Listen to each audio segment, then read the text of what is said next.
Cale Revan sighed, the kind of sigh reserved for a man who'd seen too much fake enthusiasm from bureaucrats. Galactic Transit Hub, he muttered, eyeing the spectacle of chaos and alien tech. Or, as I like to call it, the universe's most expensive traffic jam.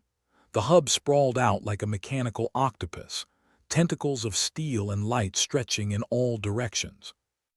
It was the kind of place that smelled like a malfunctioning food processor and 1,000 people's unwashed dreams. Cale's team was huddled near Gate 42B, where the Xylith officials, all shimmering scales and unsettling smiles, were busy pretending to care about the human contingent's arrival. The Xylith were the kind of aliens that made you glad you were born human, despite all the downsides like, being human. Welcome, esteemed terraformers, one of the Xylith clicked, sounding like a frog with a doctoral degree in smugness. Your mission to revive Lurax Roman 9 is of utmost importance to the galactic community. Cale glanced at his second-in-command, Trix. She was biting back a laugh, her eyes screaming bullshit louder than words ever could.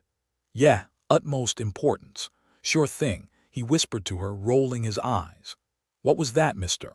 Revan? The Xylith asked, his voice as slick as a politician's promise. Just saying we're thrilled to be part of the team, really living the dream here, Cale replied with a grin that could have powered a small spacecraft with its insincerity. The Xylith gave a nod that said they either didn't catch the sarcasm or just didn't care. They were good at that, pretending not to notice the obvious. Cale had a feeling they were the kinds of folks who'd ignore a fire as long as it wasn't in their own backyard, probably why they outsourced the planet-fixing jobs. Trix checked the data pad, her fingers dancing over its surface like a pianist playing a requiem. You think they actually give a damn about Lurax Roman 9, or just looking for cheap labor to add to the galactic brochure? Cale chuckled. If they cared, they wouldn't be hiring the galaxy's most underpaid terraformers.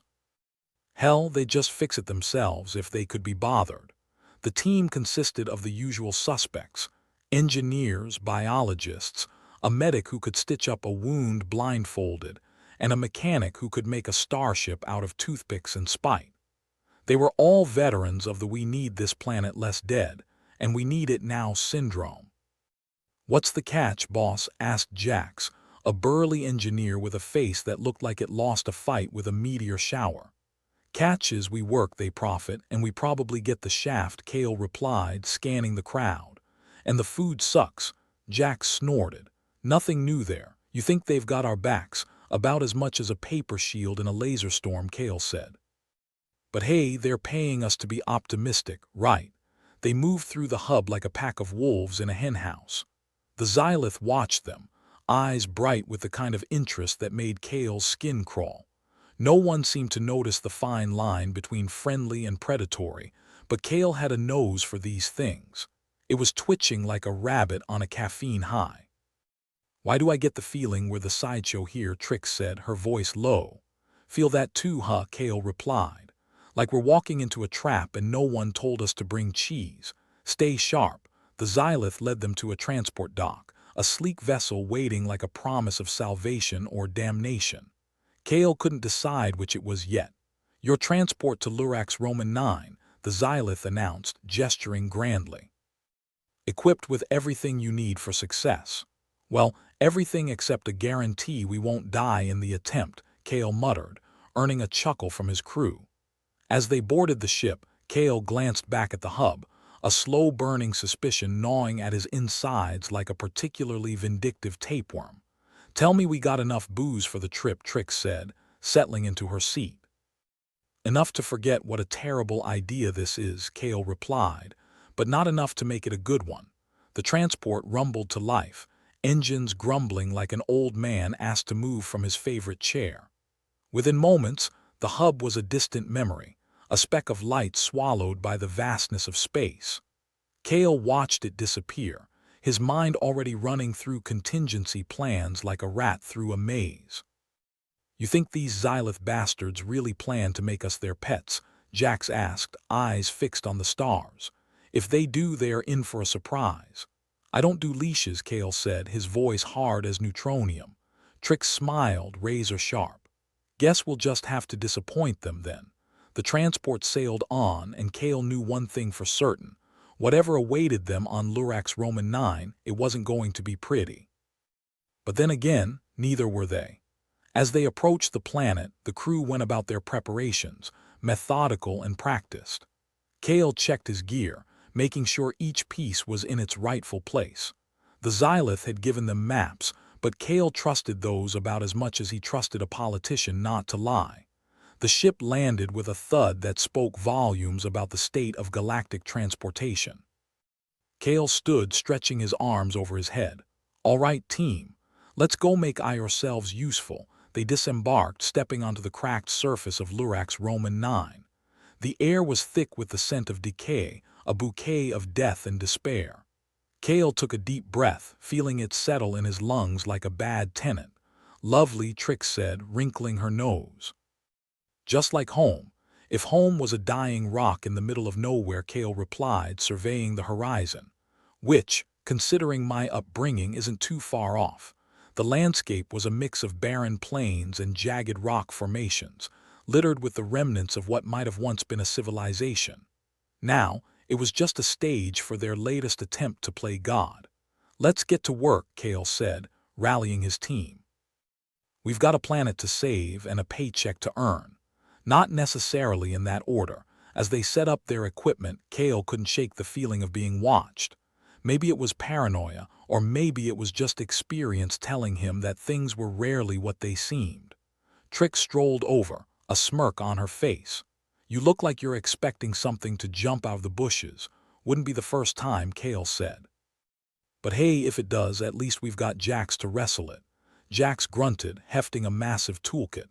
"I'm here for my good looks and charm, remember?" "Right, because nothing screams charm like a face that's been hit by every branch on the ugly tree," Trix teased. "Hey, it's not my fault the tree fell on me." Jax shot back, grinning. The banter was a comfortable backdrop as they worked, setting up the terraforming modules. It was the kind of task that left Kale's mind free to wander, to chew over the situation like a dog with a bone. "You think the Xylith are watching us?" Trix asked, her voice low. "Like hawks," Kale replied, not pausing in his work. "Or vultures, waiting for us to do the dirty work so they can swoop in and pick the bones." Trix nodded, her expression thoughtful. "Well, they are in for a surprise. We're not the kind to roll over and play dead." Kale couldn't help but smile at that. "No, we're not. But we've got to be smart about this. Stay one step ahead." As the sun dipped below the horizon, casting long shadows across the landscape, Kale felt the weight of their task settle on his shoulders. The Xylith might have their plans, but the Terraformers had their own. And Kale wasn't about to let a bunch of scaly bastards dictate his future. Night fell and the crew set up camp. Kale took the first watch, his eyes scanning the darkness for any signs of trouble. The stars overhead were a silent audience, indifferent to the struggles below. "What's the plan, boss?" Trix asked, settling beside him. "We keep our noses clean, our eyes open, and hope like hell we're wrong about the Xylith," Kale said. "But if we're not, we'll be ready." Trix nodded, her gaze fixed on the distant horizon. "Sounds like a plan. A terrible one, but at least it's something. Our specialty," Kale chuckled. "Terrible plans with a chance of success." They sat in silence for a while, watching the night unfold around them. And as the stars wheeled overhead, Kale knew one thing for certain. Whatever games the Xylith were playing, they'd picked the wrong humans to mess with. Tomorrow, they'd start the work of bringing life back to a dead world. But tonight, they'd watch, they'd wait, and they'd prepare for whatever came next. The morning came with the same subtlety as a Xylith at a bad poker game, none at all. Kale rubbed the sleep from his eyes and sighed at the sight of Lurax Roman 9, its cheerless landscape, wondering if the planet had been designed by a particularly depressive god. His crew was already up and moving, the only signs of life on a world otherwise deader than his grandmother's sense of humor. "Rise and grind," Trix chirped with all the enthusiasm of someone who had yet to down her morning sludge. "Let's make this dead rock a bit less dead." "Yup," Kale replied, adjusting his gear and trying not to think about how much he hated mornings. Nothing like a little planetary CPR to start the day. Jax was already hunched over the first terraforming module, face scrunched in concentration. This thing's more finicky than a Xylith on prom night, he grumbled, swatting at a panel that had the nerve to beep in disagreement. Don't be too hard on it, Trix said, peering over his shoulder. It's got to deal with us, remember. As the team moved into their routine, Kale couldn't shake the feeling that something was off. He chalked it up to nerves, or maybe it was just the coffee substitute trying to murder his stomach lining. Either way, today was bound to be interesting. The modules were simple enough on paper. They were the latest in terraforming tech, efficient, reliable, and prone to acting like they were one blown fuse away from going full HAL 9000. But the budget cuts in manufacturing apparently matched those in the catering department, leaving more than a few screws loose. Literally. "All right, team," Kale called, clapping his hands together like a motivational speaker at a conference for the clinically depressed. "Let's get these babies singing, like canaries in a coal mine," Trix muttered, fidgeting with her data pad. She flicked through screens faster than Kale could keep up, checking diagnostics and making sure nothing was about to explode. Yet, the team worked in a rhythm born of countless missions. They spoke little, moving with the kind of efficiency that only came from knowing you were on borrowed time and rented resources. Just when Kale dared to hope for a smooth operation, a hope more fragile than a politician's promise, things went pear-shaped as they always did. Boss." Jax's voice crackled over the comms. "We've got a problem, of course we do," Kale sighed. "Wouldn't be a Tuesday without one." "What's up?" "The modules are acting up. Diagnostics show interference," Jax replied, a frown evident in his voice. "Like someone's playing with our settings, Xylith?" Trix asked, glancing at Kale with an eyebrow raised. "Who else?" Kale growled, feeling the familiar surge of annoyance. "Can you fix it?" "Depends," Jax said. "You got a magic wand?" "No, but I've got a data pad and a bad attitude." "Will that work?" "Worth a shot." Kale and Trix joined Jax, their eyes scanning the readouts. The interference was subtle, like someone trying to sabotage a horse race by tying the shoelaces of the jockeys together. Not the work of amateurs, but not exactly espionage worthy of a spy novel either. "Think they're trying to make us look bad?" Trix ventured, tapping her data pad to see if it was playing nice today. "They wouldn't need to try hard," Kale said. "But yeah, probably. Maybe they're hoping we'll give up and go home. Guess they don't know us very well," Jax said with that grin of his, the one that said he'd more likely eat a star than back down. "Let's show them what they're up against," Kale said with a shrug, pulling out his own data pad. "Tweak the settings manually, see if we can isolate the interference." "On it," Trix said, fingers moving over her pad with the determination of someone trying to beat the high score on a particularly infuriating arcade game. The crew fell into a silent focus, working to outsmart whatever gremlins the Xylith had let loose. Kale felt a surge of pride at his team's resilience. They were stubborn, creative, and more than a little dangerous when backed into a corner. "Hey, boss," Jax called, his voice laced with triumph. "I think I've got something." Kale leaned over, eyes flicking to the screen. "What's it look like?" "Like a bunch of Xylith tech trying to sneak in through the back door," Jax said. "But I've set up a firewall. It's not perfect, but it'll slow them down." "Good work," Kale said, clapping Jax on the shoulder. "Keep monitoring it." "Trix, how's your end?" "Stable for now," she replied. "But I wouldn't bet my last credit on it staying that way." "Good thing we're not gambling," Kale said, a wry smile tugging at the corner of his mouth. "Though if we were, I'd bet on us." With the interference temporarily halted, the modules hummed to life, their mechanical hearts pulsing with the promise of renewal. The air grew warmer, the ground less hostile, and for a moment it felt like they were winning. "Take that, you scaly bastards," Trix muttered, shooting the modules a satisfied look. "Don't celebrate yet," Kale warned. "We've still got a long way to go." The day stretched on, a mix of successes and small failures. Each triumph was met with a cheer, each setback with a curse. By the time the sun began its slow descent, Kale's muscles ached, and his patience had been worn thinner than the excuse for a mattress on the sleeping pods. The crew gathered around a makeshift table, weary but in surprisingly good spirits. The air smelled less like death and more like possibility, a change they could almost taste. "What do you think the Xylith are really after?" Trix asked, breaking the silence as she passed around a bottle of something that was technically legal, but only just. "Hell if I know," Kale said, "but it's not my job to figure out their business. We're here to make Lurak's Roman 9 livable. If that means outsmarting a bunch of overgrown lizards, so be it. Livable." Jack snorted. "Let's aim for barely tolerable first." "Speaking of tolerable," Trix said, raising her bottle. "To us, the galaxy's finest band of misfits." "To misfits," Kale echoed, clinking his bottle against hers. "Long may we annoy the hell out of everyone." Laughter rippled through the group, a shared moment of camaraderie that felt rare and precious. They might not have all the answers, but they had each other, and for now, that was enough. As night enveloped them once more, the crew settled into their tents, tired but hopeful. The modules hummed quietly, a lullaby of technology and determination. Kale sat outside, keeping watch with Trix by his side.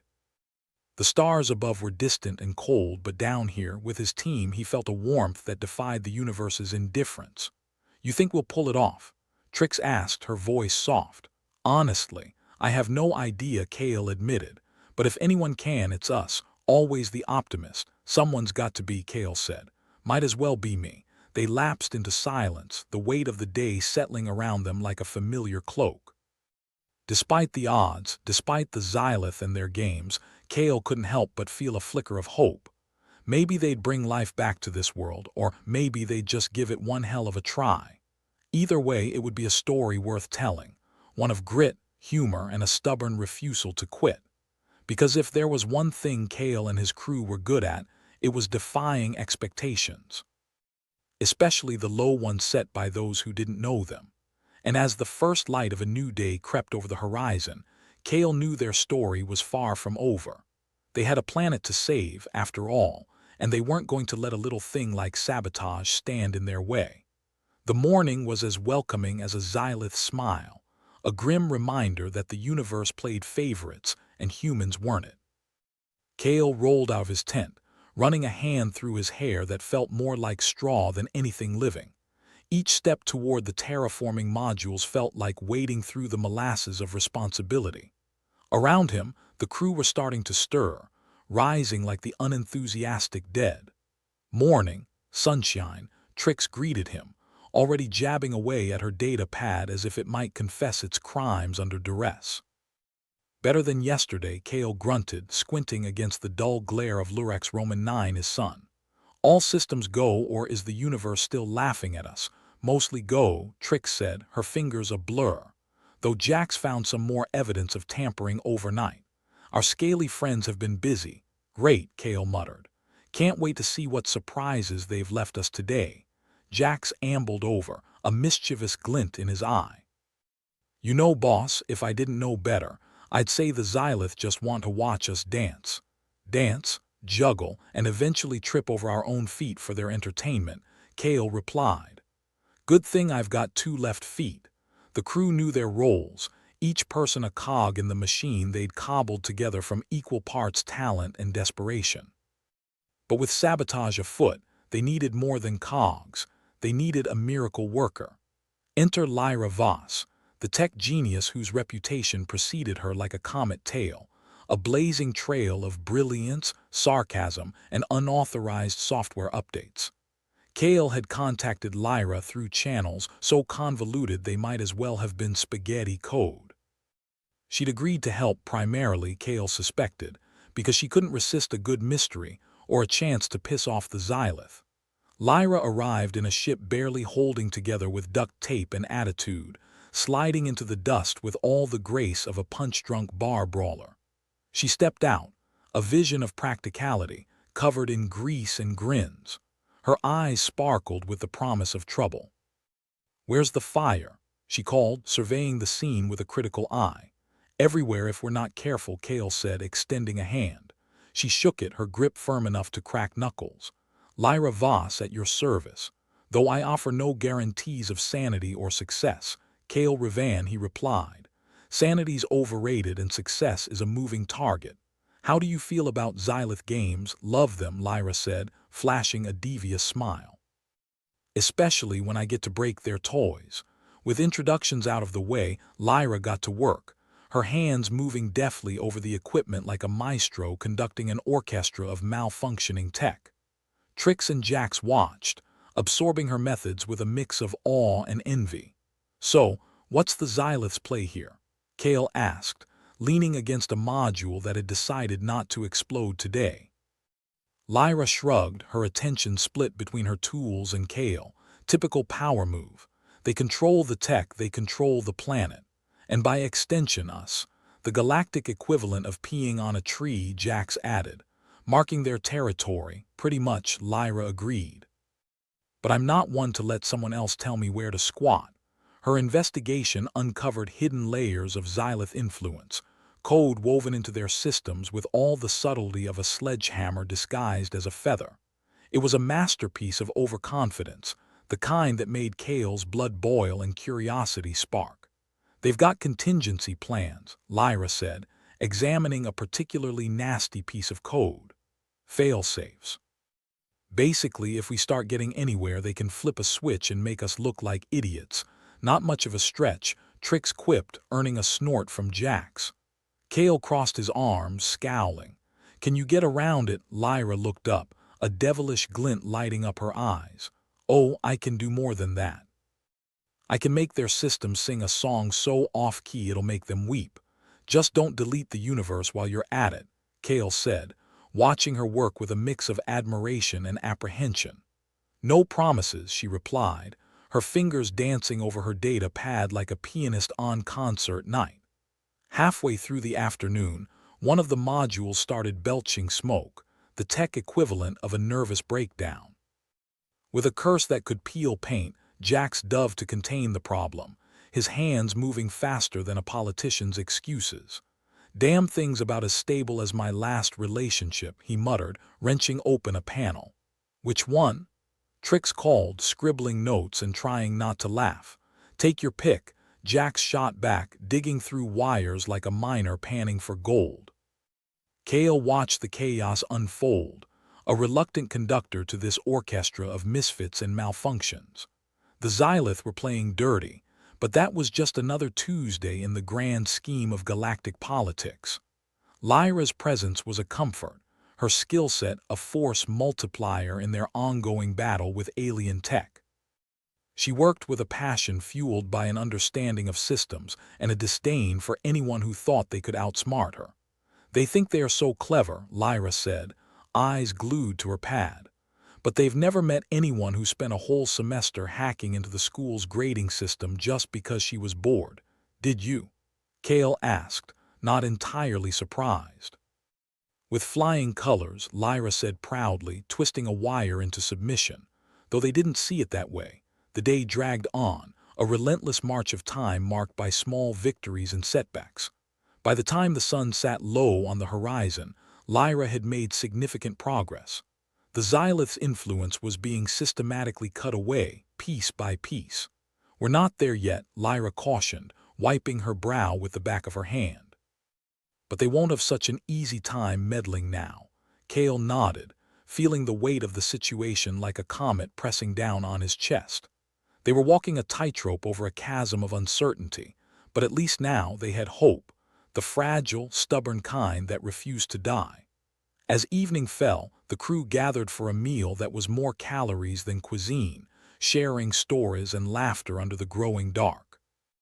Lyra fit in as if she'd always been there, her humor and sharp wit blending seamlessly with the team's own brand of misfit camaraderie. Think the Xylith will take the hint and back off?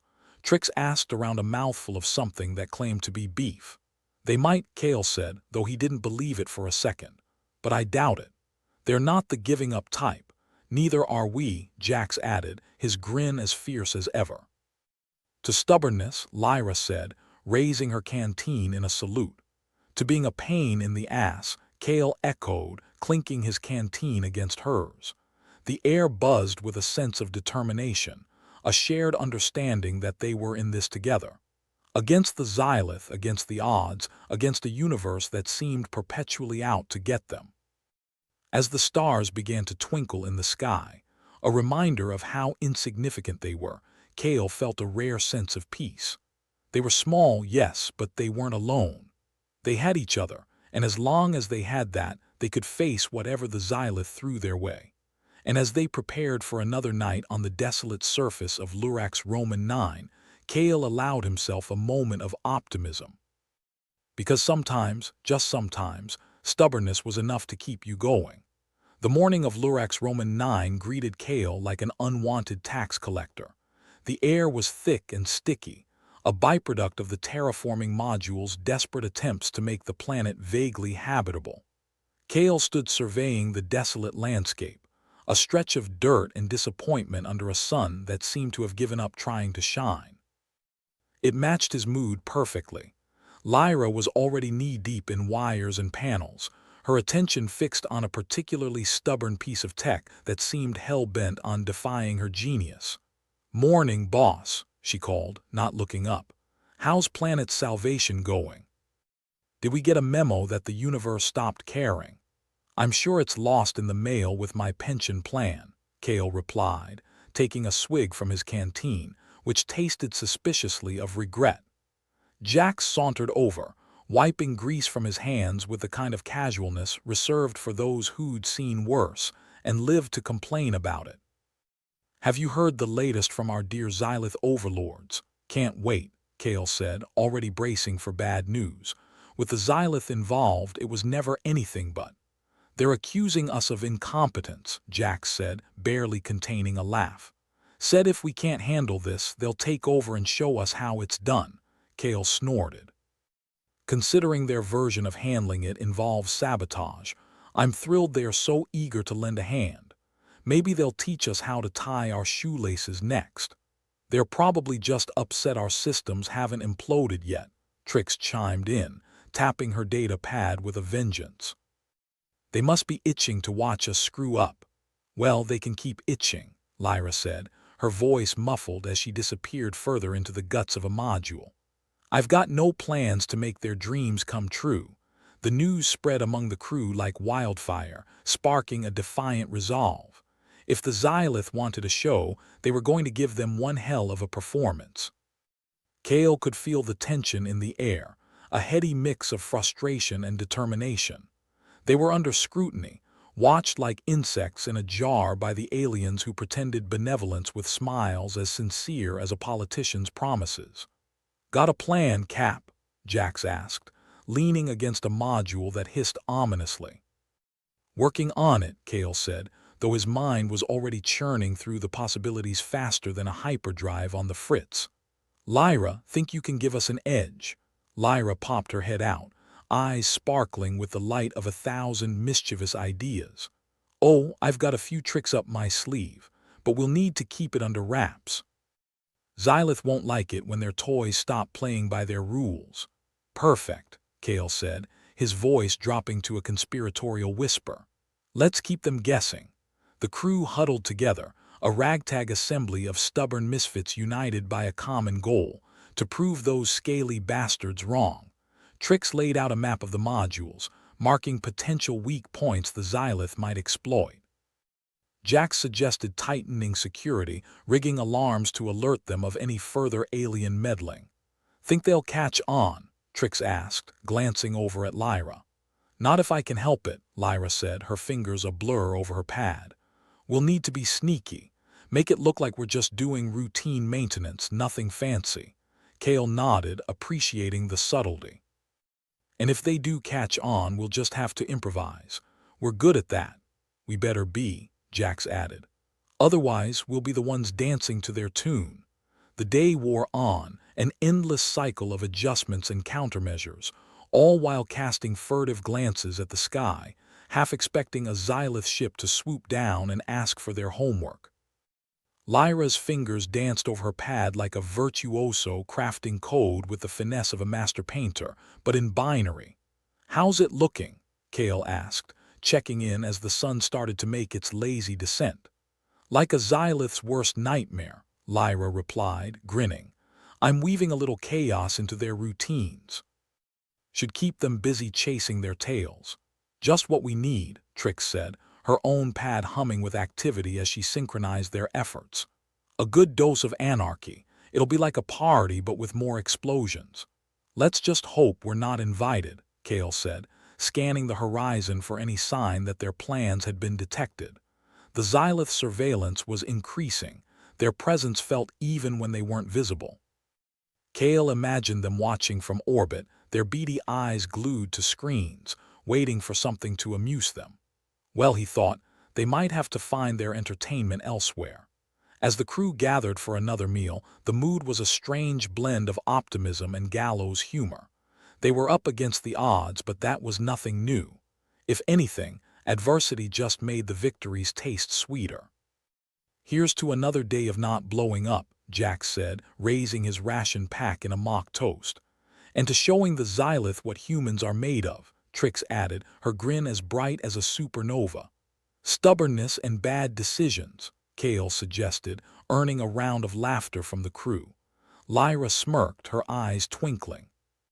Don't forget the sheer thrill of pissing off the self-righteous. The night was a blanket of stars, the vastness a reminder of just how small they were. But despite the challenges, Kale felt a surge of pride.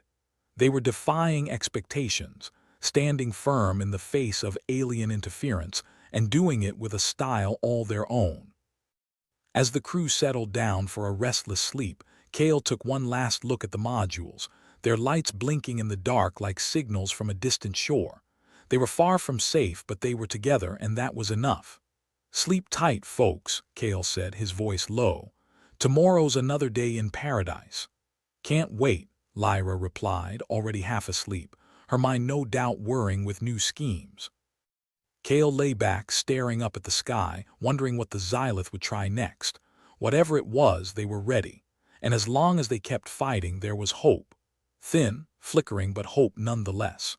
The morning didn't bring any revelations, just more of the same grinding, thankless work. But there was satisfaction in it, the kind that came from thumbing your nose at the odds and daring the universe to do its worst. The Xylith hadn't made a move overnight, but their silence was louder than any threat. They were out there, waiting, plotting. Kale could feel it in his bones, a tension that never went away.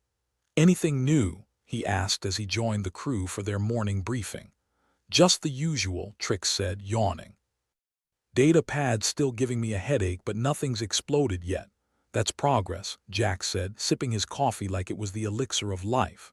Lyra's chaos cocktail seems to be working. Lyra nodded, a satisfied gleam in her eye. They're probably scratching their scalps, wondering why their systems are misbehaving. Serves them right. Still no movement, Kale asked, glancing at the charts. None, Jax replied. But I don't trust it. They're too quiet. Agreed, Kale said. They'll try something. They always do. The day stretched on, a string of tasks and checkpoints designed to keep them one step ahead of alien interference. It was a delicate dance, balancing on the knife edge between cleverness and catastrophe. By midday, the tension was as palpable as the dust in the air. Kale's senses were on high alert, a low-grade paranoia that was as familiar as an old scar. Feel like we're being watched? Lyra asked, joining him at the perimeter. Constantly, Kale replied. It's like an itch you can't scratch. Lyra smirked. Well, let's give them something to watch. How about a little kabuki theater? Got something in mind? Kale asked, intrigued. Let's just say I found a way to make their sensors think we're up to something in the opposite direction, Lyra said, a wicked grin spreading across her face. Decoys, Kale said, nodding appreciatively. I like it. As the afternoon sun began its descent, Kale felt a shift in the air. It wasn't quite victory, but it was the next best thing, a chance to fight another day. They'd made it this far, banded together by shared purpose and mutual respect, a small crew on a small planet, fighting against the currents of the universe. As the stars emerged, Kale stood with his team, feeling that ever-present mix of hope and dread. They were underdogs in the grand cosmic play, but they were far from finished. "Let's get some rest," he said, already planning for tomorrow. "We've got a planet to save, and I don't plan on letting the Xyliths steal the show." "To stubbornness," Lyra said, echoing their toast from before, her voice filled with determination. "To being a pain in the ass," Kale replied, feeling the familiar warmth of camaraderie. They were the crew of Gate 42B, misfits and dreamers, and they wouldn't go quietly into the night. Not today, not tomorrow, not ever. If the universe wanted a fight, it had come to the right place, and as long as they had each other, they'd keep on fighting. Kale settled in, the stars watching over them like indifferent gods. He knew the path was uncertain, the challenges immense. But together, they'd make it work. Because in a universe that played favorites, sometimes the only way to win was to be too stubborn to lose. As dawn arrived on Lurex Roman 9, the mood was as grim as a Xylith smile. Kale had slept about as well as a drunk on a roller coaster, every creak and groan of the terraforming modules setting his nerves on edge. The camp had the kind of silence that wasn't quiet at all, more of an expectant hush, like the moment before a squad of Death Marines kicks down your door. "Cough is on," Jax muttered, waving his mug like a peace offering, or a warning, hard to tell which. "Is it drinkable, or is this another your special blends?" Kale asked, taking the mug with a suspicious sniff. "Depends on how much you like the taste of battery acid," Jax replied with a grin that suggested he might be serious. Kale took a sip, winced, and decided his taste buds were probably overrated anyway. Just like Mama used to make when she tried to poison Dad. The morning briefing was interrupted by Trix sprinting towards them, her data pad flickering like a dying star. "We've got company," she said, breathless and pointing skyward. Sure enough, the sky was littered with Xylith ships, their sleek shapes cutting across the atmosphere with all the subtlety of a sledgehammer at a piano recital. They were here in force, bringing enough tech to make any human operation look like a collection of tin cans and string. "Well, ain't that just peachy?" Kale murmured, his voice dripping with sarcasm. "Looks like the Xylith decided to throw us a surprise party." Lyra, rubbing sleep from her eyes, joined them, her expression somewhere between bemused and pissed off. "If they wanted to bring cake, they should have just said so." "What's the play, Cap?" Jax asked, setting down his coffee with a grimace. "We can't exactly throw a welcome mat." Kale looked at his team, the ragtag bunch of geniuses, jokers, and misfits. They were his family, and despite everything going to hell, he felt a surge of affection for them. "We stick to the plan. Keep them busy, keep them guessing, and most importantly, don't let them see us sweat or cry," Trix added. "Because I could really use a good cry right about now." "Save it for after we save the planet," Lyra said, a determined glint in her eye. "I've got some more chaos up my sleeve." With the Xylith descending, the crew scattered like ants from a boot. Kale watched as his people moved into action, their lives depending on a plan held together by duct tape and defiance. The Xylith, true to form, made their entrance with all the grace of a buffalo in a china shop, their ships landing with a thud that Kale felt in his teeth. The shimmering aliens disembarked, scales glinting in the harsh sun like they were auditioning for a bad sci-fi holo. "Humans," the lead Xylith intoned, voice like nails on a chalkboard. "Surrender and we may yet find use for you." Kale stepped forward, his heart pounding like a war drum but his mouth curving into a grin. "Thanks, but I'm not really in the mood for slavery today. Maybe try again never." The Xylith didn't seem amused. Not that they ever were. "Resistance is futile," it said, with all the originality of a seventh-rate villain. "Wow, you've been taking lessons from old sci-fi cliches, huh?" Kale shot back. "I think I've seen that movie." The Xylith's eyes narrowed and the tension in the air grew thick enough to slice. "Your attempts to frustrate our efforts are unwise," it hissed. "Wouldn't be the first time," Jax mumbled from behind a module, readying something that looked suspiciously like it might explode. "Prepare to be enlightened," Lyra added, her voice like honey laced with arsenic. "I've uploaded a little surprise into your systems. Consider it a gift from humanity with love." The Xylith didn't understand the concept of love, but they sure understood when something went wrong.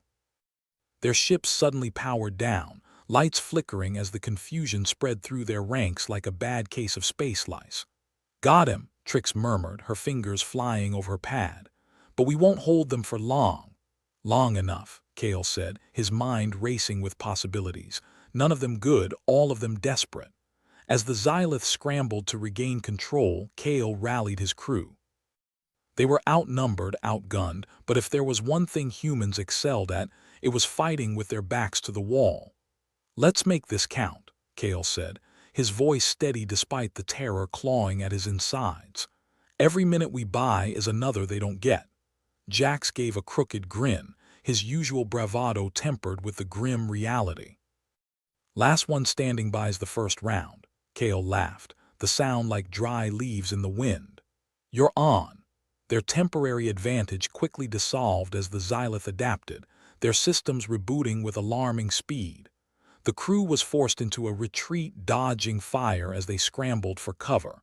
It was chaos, pure and simple, the kind that made you question every life choice that led you here. "Captain," Trix shouted over the din, "we've got to fall back, regroup." Kale nodded even as his gut twisted in protest. "All right, fall back to the secondary position. We're not done yet." But as they retreated, a Xylith commando team cut them off, weapons at the ready. Kale's heart sank lower than ever, seeing his crew split, some cornered, others making a break for it. "Get out of here," Kale ordered, trying to put some spine into his voice. "Save as many as you can." Trix, Jax, and a handful of others made it past the blockade, but Kale, Lyra, and a few unlucky souls were captured, bound in a way that was entirely too familiar. The Xylith commander approached, its smile as unsettling as a serial killer's at a social function. "Humans always so predictable," it said, almost gleeful. Lyra, never one to let a situation go unpunished, spat at its feet. "And Xylith always so smug." Kale tried to meet her eyes, tried to convey what little hope he still clung to. They'd faced long odds before, but this was different. This was the kind of darkness that swallowed everything, leaving nothing but shades of despair. But as they were led away, he whispered to her, "We've still got a shot. Jax and the others will keep fighting." "And we'll be here," Lyra said, voice fierce despite their predicament, "waiting for our chance." The Xylith, oblivious to the determined fire in their prisoners' eyes, escorted them into a ship, the cold metal innards a stark reminder of their new reality. Yet even as Kale felt the weight of chains on his wrists, he refused to let go of the flicker of defiance burning inside. As the ship took off, the planet below shrinking beneath them, Kale vowed that they'd make it out. They were stubborn, they were reckless, but they were human. And if there was one thing humanity was infamous for, it was refusing to stay down. In the silence of their prison cell, Lyra leaned close, her voice a whisper in the dark. "Got any bright ideas, Captain?" Kale sighed, leaning his head back against the cold wall. "Not yet, but give me time. I'm not out of bad decisions yet." They shared a grim chuckle, the sound echoing in the small cell. It wasn't much, but it was a start. As long as there was laughter, there was hope. And as long as there was hope, there was a chance to turn this grim situation upside down. Because no matter how bad things got, Kale knew one unshakable truth. They weren't beaten yet. Not by a long shot. The universe might hate them, the Xylith might want to crush them, but Kale and his crew were far too stubborn to give up. Not when there was still a fight to be fought, not when there was still a chance to win. "Here's to tomorrow," he whispered, his voice barely audible. Lyra nodded, her own hope renewed. "And to making sure it sucks less than today." With that, they settled in for the long night, knowing that somewhere out there, Jax and the others were keeping the flame alive. It wasn't much, but it was enough. Enough to keep fighting, enough to keep dreaming, and enough to remind the universe that humans were cranky, clever, and never down for long. Even when everything seemed lost, Kale knew they'd find a way. Because at the end of the day, that's what humans did best. The cell had all the charm of a tech corp cubicle, complete with flickering lights and that special brand of soullessness that made you want to gouge your eyes out. Kale leaned back against the wall, trying to ignore the persistent ache in his wrists from the Xylith's version of handcuffs. They were more like glorified zip ties, but made from some alien material that laughed in the face of human ingenuity. Lyra was hunched nearby, fidgeting with a piece of wire she'd managed to smuggle past their captors.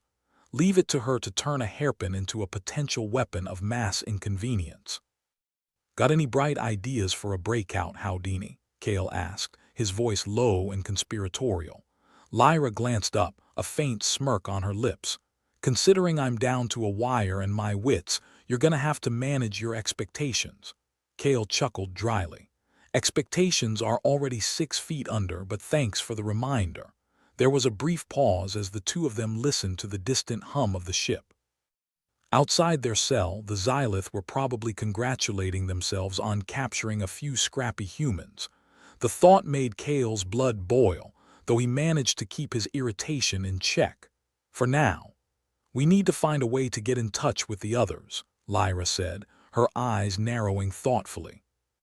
"Jax is probably cooking up something explosive as we speak. Let's hope it's not another one of his coffee experiments," Kale muttered. The idea of Jax's culinary disasters made him shudder more than the thought of facing down a squad of Xylith. As if on cue, a slight buzz from the wall panel caught Lyra's attention. She approached it with the kind of intense focus usually reserved for defusing bombs or trying to understand why people still watched reality TV. "Looks like they forgot to lock down this interface," Lyra murmured, her fingers dancing over the panel with practiced ease. "Maybe they are as incompetent as their fashion choices suggest." Kale peered over her shoulder, watching as she worked her magic. "Think you can rig it to communicate with the outside? If by rig you mean perform a miracle with duct tape and a prayer, then yes," she replied with dry humor. "Just give me a minute." "I knew there was a reason I kept you around," Kale said, leaning against the wall. Lyra's eyes flicked up, amusement glinting. "Oh, I thought it was 'cause you couldn't resist my charming personality." "That too," Kale replied with a lopsided grin. In moments, Lyra had coaxed the panel into submission, a result that should have been impossible if not for her otherworldly tech skills. "Okay, we're in. Now let's see if we can call for backup." Kale watched as Lyra input a series of commands, tapping into the ship's communication systems. The screen flickered, displaying lines of alien script that would have made Kale's head spin if he hadn't already stopped caring. Finally, with a triumphant beep, the panel connected to a secure line. Lyra smirked, clearly pleased with her handiwork. "Jax, you there?" Static crackled before Jax's voice came through, sounding like he'd just wrestled a bear. "Well, if it isn't my favorite prisoners." "How's the weather inside an alien brig?" "About as pleasant as your coffee," Kale replied, unable to resist the jab. Jax snorted. "Good to know you're keeping your spirits low, makes my job easier." Lyra cut in, her tone brisk. "We need a distraction, something big enough to get us out of here and back into the fight." "Oh, I've got distractions covered," Jax said, the hint of a grin audible in his voice. "Got a couple of fireworks ready to go. Just give me the signal." "Consider this your signal," Kale said, feeling the first stirrings of real hope. "Roger that," Jax replied. "Hold tight, it'll be a blast." Kale and Lyra exchanged a glance. It was far from a perfect plan, but when had that ever stopped them? They disconnected and prepared to move, hearts pounding with the adrenaline of impending chaos. As if on cue, the ship trembled violently, alarms blaring as if someone had pulled the wrong lever on a life-size game of Space Invaders. Kale grinned, the sound of confused Xylith footsteps approaching their cell a symphony of opportunity. "Looks like Jax delivered," Lyra said, her eyes alight with mischief. Kale nodded, his pulse quickening. "Let's give them a show they'll never forget." When the door slid open, revealing 3 Xylith guards who looked as surprised as if they'd walked into their own surprise party, Kale and Lyra were ready. Kale lunged forward, using his bound hands to swing a kick at the lead Xylith, sending it sprawling with an indignant squawk. Lyra followed up with a deft move, using her makeshift weapon to trip another guard. It wasn't elegant, but it was effective enough to turn the tide in their favor. Kale managed to grab one of the fallen Xylith's weapons, a sleek piece of alien tech that hummed with power. He didn't know exactly how it worked, but he figured pressing buttons was a universal concept. With the guards incapacitated, Lyra quickly worked to deactivate their restraints, moving with the kind of efficiency that only comes from years of dealing with tech that wanted you dead. "Nice work," Kale said, rubbing his wrists once they were free. "Don't thank me yet," Lyra replied. "We still need to get off this ship." They navigated the ship's narrow corridors, ducking into shadows as more Xylith scrambled past, too focused on Jax's fireworks to notice two humans making their escape. As they moved, Kale couldn't help but feel a swell of pride. His team was out there, still fighting, still defying the odds. It was the kind of reckless determination that made humanity a constant thorn in the galaxy's side. Finally, they reached the hangar, where a Xylith shuttle sat ominously but unattached. "Perfect," Lyra said, eyeing the control panel with a gleam of challenge. "You think it'll fly?" Kale asked, skeptical. "Only one way to find out," Lyra replied, already at work on the controls. As the shuttle powered up, Kale took a moment to scan the hangar. Their path was clear, but it wouldn't stay that way for long. Xylith were persistent, if nothing else. Lyra gave a thumbs up. "We're good to go." They boarded the shuttle, Kale taking the controls with all the confidence of a man who downed one too many of Jax's questionable beverages. The hangar doors opened with a hiss and the shuttle shot out into the black void of space, the ship shrinking behind them. "Now what?" Lyra asked, settling into the seat beside him. "We find the others, regroup, and plan our counterattack," Kale said, his resolve hardening. "The Xylith think they can break us, but they haven't met stubborn until they've met us." Lyra grinned, resting her head back. "Stubbornness must be a survival trait." "One of our better ones," Kale agreed. As they sped away, Kale allowed himself a moment of satisfaction. They were free, they were alive, and against all odds they still had a fighting chance. The Xylith could bring their ships, their tech, and their condescension, but they couldn't bring down the unstoppable force of human ingenuity. Because humans, despite everything, never knew when to quit. And for Kale and his crew, quitting was never an option. With the stars as their witness, Kale set a course for the nearest rendezvous point. Somewhere out there, Jax, Trix, and the remaining crew were waiting, ready to reignite the fight and remind the galaxy just how much trouble a bunch of humans could be. "Time to get back to work," Kale said, determination in his voice. "Time to kick some alien ass," Lyra corrected, the gleam in her eyes as bright as any nova. And with that they flew on into the night, the universe vast and uncaring, but their spirits unbroken. Because in the grand scheme of things, it wasn't about the size of the fleet or the power of the tech. It was about heart, grit, and the relentless refusal to be conquered. And as long as they had that, they had everything. Kale Revan, interstellar troublemaker extraordinaire, piloted the Xylith shuttle with all the grace of a drunk asteroid, dodging debris and whatever else the universe decided to fling their way. Lyra, tech genius and queen of sarcasm, was busy at the console, hacking into the Xylith's network like it owed her credits. Their goal: exploit the Xylith's weaknesses and turn this cosmic bad day around.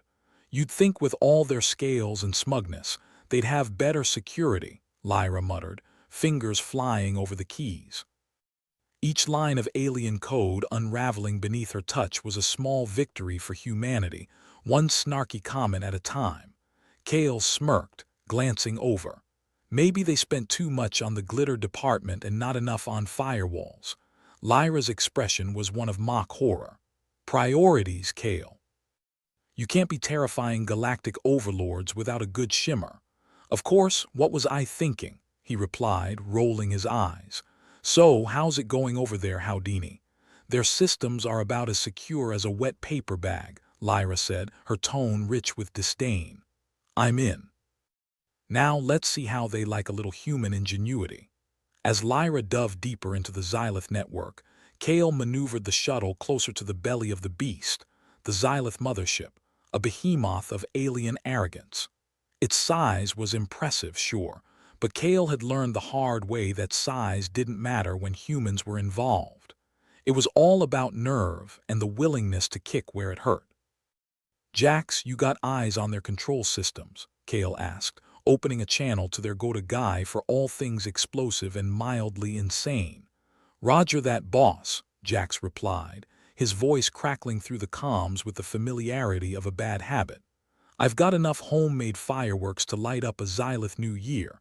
Just give me the word." Kale could almost hear the grin in Jax's voice. "Hold fire for now. Lyra's about to work her magic." "Magic? More like science with a side of spite," Lyra quipped, not taking her eyes off the screen. "Whatever gets the job done," Kale said. He adjusted the shuttle's thrusters, bringing them into position above a less conspicuous docking bay. Lyra was relentless, breaking through the Xylith's defenses like a caffeinated squirt on a mission. "And there," she announced, satisfaction dripping from every syllable. "I've accessed their system controls. Let's see how they deal with a little human hospitality." With a few keystrokes, Lyra unleashed chaos within the heart of the Xylith ship. Lights flickered, systems went haywire, and every alarm possible began to wail like a toddler denied a candy bar. "Looks like they're having a meltdown," Kale said, unable to suppress his grin. "Oh, they'll be melting all right," Lyra replied with a wicked gleam in her eye. "I've set their coolant systems to overheat. Give it a few minutes and they'll be sweating more than you did at that karaoke bar on Ganymede." "Harsh but fair," Kale conceded. "Jax, you're on." "Light it up." "Copy that," Jax replied, the sound of distant explosions already echoing through the comms. The Xylith's arrogance had left them blind to the threat of human persistence. As fire and chaos erupted around them, Kale's plan of turning the tables was coming to fruition. Their escape wasn't just a fluke, it was a calculated middle finger to their captors. The Xylith, with all their technology and superiority complexes, hadn't counted on humans being so damn unpredictable. Their control systems were in disarray, and their sleek ships were now nothing more than oversized paperweights. "Time to make our grand exit," Kale announced, flipping switches and preparing the shuttle for a quick getaway. "Think they'll miss us?" Lyra asked, her voice heavy with sarcasm as she disengaged the docking clamps. Kale shook his head. "Not as much as they'll miss their coolant systems." With a satisfying jolt, the shuttle pulled away from the mothership, weaving through the chaos they'd left behind. The Xylith were in disarray, scrambling like confused ants whose hill had just been kicked over by a giant human boot. "Incoming!" Trix's voice crackled into their ear, interrupting their moment of triumph. "Xylith ships on your 6. Time to boogie." Kale's hands danced over the controls, coaxing every ounce of speed from the shuttle as they hurtled through the void. The Xylith ships gave chase, but their coordination was shot to hell by the chaos Lyra had brewed up, their formation more a drunken Kangal line than a military pursuit. "Looks like they skipped flight school," Kale muttered, swerving to avoid another volley of plasma fire. "Or maybe they just couldn't handle the pressure," Lyra added, her smirk audible. The chase was on, a high-stakes game of cat and mouse with more firepower than was sensible. Kale's focus narrowed, his senses honed by years of dodging trouble with all the grace of a spacefaring ballet dancer. He pulled a tight maneuver, swooping low across the surface of Lurex Roman 9. The Xylith followed, their ship struggling to match the shuttle's nimble agility. Kale's heart hammered in his chest, the adrenaline a familiar companion in the chaos. "Jax, how's our exit looking?" Kale asked, his voice a calm amidst the storm. "Almost there," Jax replied, the sound of feverish activity in the background. "Just keep those lizards busy a little longer." "Busy's what we do best," Lyra chimed in, her eyes scanning the sensors. "Kale, heads up, more incoming on the starboard side." Kale didn't hesitate, banking hard and pulling up sharply, narrowly avoiding a collision that would have left them nothing but cosmic debris. The Xylith, for all their bluster, were proving to be little more than a persistent annoyance. "Think they're getting tired yet?" Kale asked, gritting his teeth as he pushed the shuttle to its limits. "Hopefully as tired as I am of their faces," Lyra shot back. Jax's voice crackled back on the comms, cutting through the tension. "All right, folks, doors are open. Come on home." "Music to my ears," Kale replied, steering them toward the rendezvous point with all the urgency of a man desperate for a drink. The Xylith ships, now more frustrated than ever, began to fall back as Jax's distraction proved more effective than any of them could have hoped. The human penchant for blowing things up had once again saved the day. They approached the designated landing zone, a hidden spot nestled within the rocky terrain of Lurax Roman 9. The shuttle touched down with a thud, and the door hissed open to reveal Jax and Trix waiting with grins that outshone the alien moonlight. "Welcome back to the land of the living," Jax said, his arms laden with the remnants of his latest explosive masterpiece. Kale and Lyra disembarked, the relief of solid ground beneath their feet a comfort they'd never take for granted. Trix, ever the beacon of pragmatism, was already scanning the horizon for any remaining threats. "Looks like you stirred up the hornet's nest," Trix observed, her eyes betraying a hint of admiration beneath their steely gaze. "Wouldn't be us if we didn't," Kale replied, clapping a hand on Jax's shoulder. "Nice work with the fireworks." Jax shrugged, looking more like a kid caught with his hand in the cookie jar. Just another day in the office. With the Xylith in retreat and the humans once again free, it was time to plan their next move. The battle wasn't over, but they'd dealt a blow that would leave the Xylith licking their wounds for a while. "What's next?" Lyra asked, stretching as though she'd just awoken from a long nap. Kale considered their options, the fire of determination burning bright. "We head back to the hub, regroup, and make sure the Xylith know this isn't over." "That sounds delightfully suicidal," Trix said dryly, her eyes gleaming with approval. "All the best plans are," Kale replied, a grin tugging at his lips.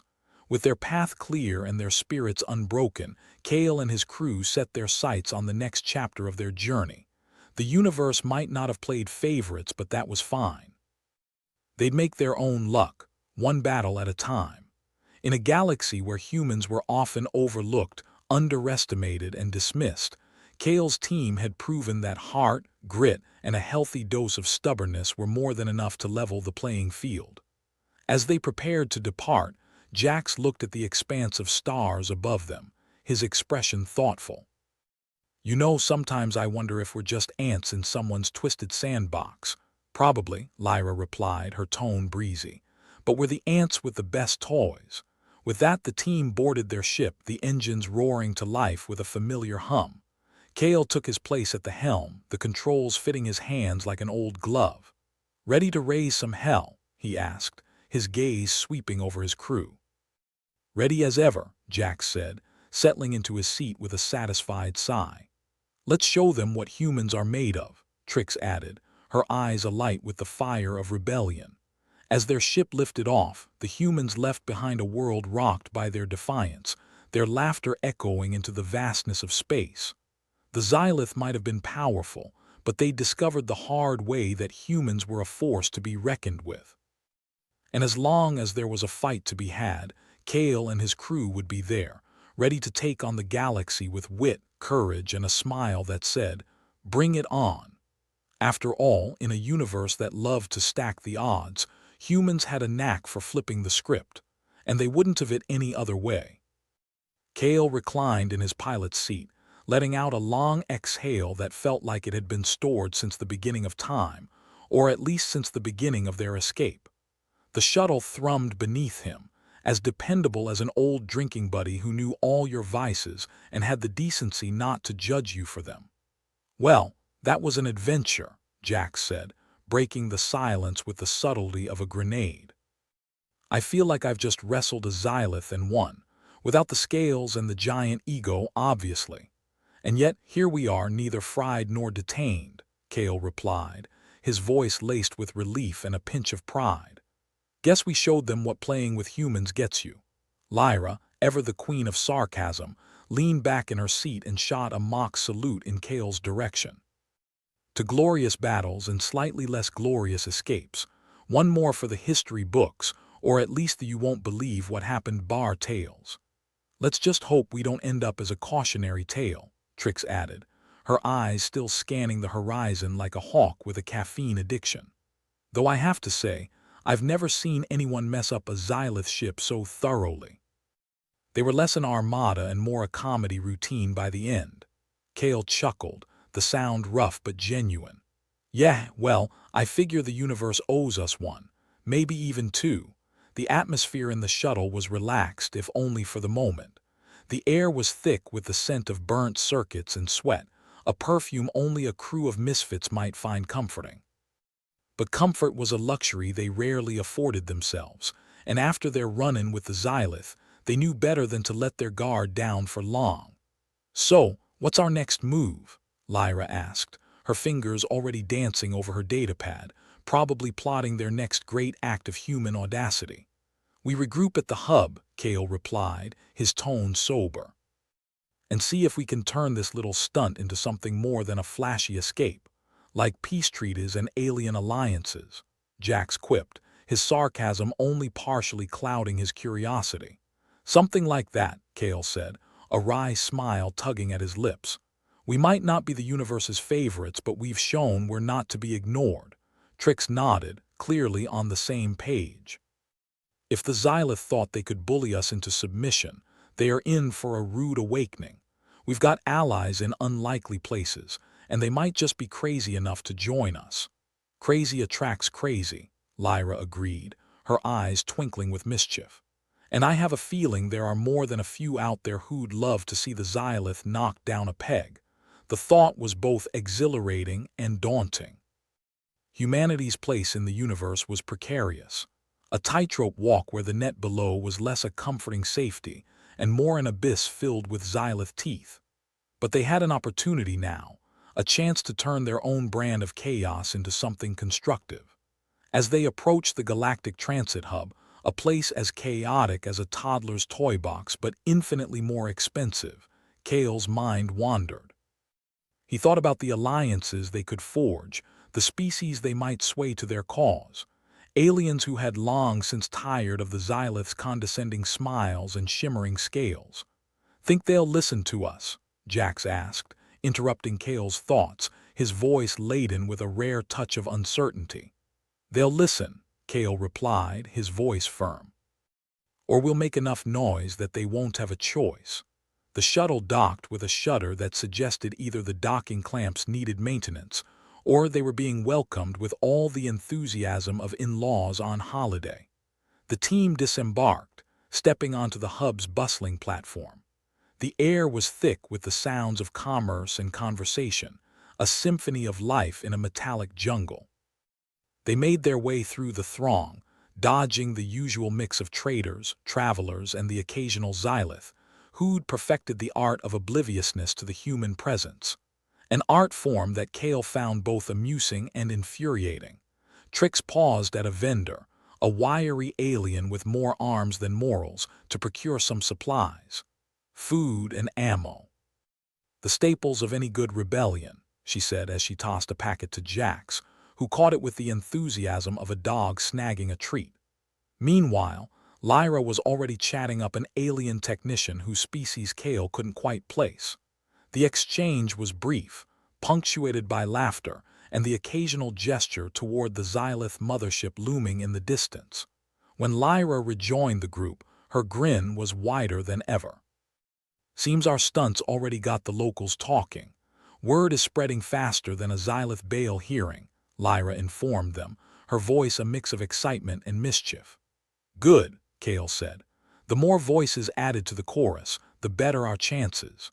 They continued through the hub, making their way toward a less conspicuous meeting point that promised a modicum of privacy amidst the chaos. Kale had arranged to meet with representatives from a few other species, those who had expressed discontent with the Xylith's heavy-handed tactics in the past. Their meeting spot was a small, dingy room tucked away from the main thoroughfare. The walls were an unappealing shade of gray, and the air conditioner sounded like it was gargling gravel. But it would do. Kale took a seat at the head of the table, his crew flanking him. As the representatives began to file in, each of them a testament to the galaxy's diversity, Kale couldn't help but feel a twinge of hope. Maybe, just maybe, they could do this. The first to arrive was Nor, a burly creature with a face that looked like it had been sculpted from granite. "Heard what you did to the Xylith," he rumbled, his voice like an avalanche in slow motion. About time someone shook them up. Next came Ileana, a lithe alien with skin that shimmered like oil on water. Her eyes were sharp, assessing Kale with the interest of a predator at a watering hole. "Your rebellion has not gone unnoticed," she said, her voice smooth as silk but twice as dangerous. The last to join was Zim, who bore the look of someone who'd seen one too many battles and lived to tell the tale. He nodded at Kale, a gesture of respect that spoke volumes. "You've got guts, human, more than most." Kale acknowledged them with a nod of his own, his expression serious. "We're here to talk about the future. The Xylith have been playing the universe like their personal chessboard for too long. It's time for a change." "And you think you're the one to lead it?" Ileana asked, one brow arched in challenge. "Not just me," Kale replied, gesturing to his crew. "All of us. Unity is our best weapon. The Xylith thrive on division. We take that away and they lose their edge." Nor grunted, a sound that could have been agreement or indigestion. "Unity might be a good start, but what's to stop the Xylith from just crushing us all the same?" "Nothing," Lyra interjected, her voice cutting through the tension like a knife. "Except the fact that they are as vulnerable as anyone else when faced with enough pressure. They bleed like we do." Zim's eyes glinted, his interest piqued. "And your little escapade proved that," Kale nodded. "We showed that they can be outsmarted, outmaneuvered. They're not invincible, just arrogant. That's their weakness." The room was silent for a moment, the weight of the conversation palpable. These were not the kind of discussions that happened lightly, especially with so much at stake. But Kale could see a glimmer of possibility in the eyes of his new allies. Ileana leaned back, her expression thoughtful. "If we're going to do this, we need to be smart. The Xylith won't take this lying down." "Let them try," Jack said, his grin more feral than friendly. "We've got a knack for surprising people." The discussion continued, plans forming and ideas exchanged. Each representative brought their own strengths to the table, a tapestry of resources and resolve against a common enemy. It wouldn't be easy, and there were no guarantees. But for the first time in a long while, Kale felt like they had a fighting chance. As the meeting came to a close, each representative left with a renewed sense of purpose. The galaxy was vast and treacherous, but Kale and his crew had proven that even the smallest of insects can sting the fiercest predator. Once the room was empty, Kale turned to his team, a sense of accomplishment settling over him like a well-worn coat. "We did good today," he said, his voice carrying the weight of their journey. Lyra nodded, her eyes twinkling with something that might have been pride.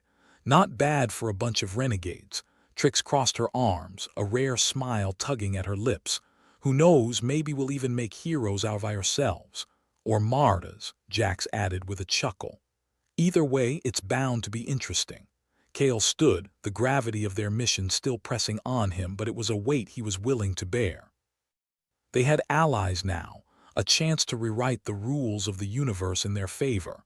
It was a long road ahead, fraught with danger at every turn, but they'd faced worse and come out smiling. "Let's get back to the ship," Kale said, feeling the familiar tug of duty and determination. The galaxy isn't going to change itself. As they made their way back to their shuttle, Kale couldn't help but reflect on the fragile yet resilient nature of humanity. They were a species of contradictions, both weak and powerful, flawed and brilliant. But it was that very duality that made them so damn unpredictable. "Ready for round two?" Kale asked, grinning at his crew as they boarded the ship. "Always," Lyra replied, her fingers already hovering over the controls. With a roar, the engines came to life, and the shuttle lifted off, leaving behind the chaos of the hub for the chaos of space. They were a small force, but they were enough. And they wouldn't stop until they'd secured a place for themselves and all like them in the stars. As the stars streaked past, Kale felt the familiar thrill of the unknown. The universe was a big, unfriendly place, but they were making their mark. One battle, one alliance, one defiant act at a time. And as long as there was a fight to be had, they'd be there, ready to rewrite their own destiny. Because in the grand scheme of things, it wasn't about being the universe's favorite. It was about being the universe's biggest surprise, a wild card that refused to be ignored. And they wouldn't have it any other way.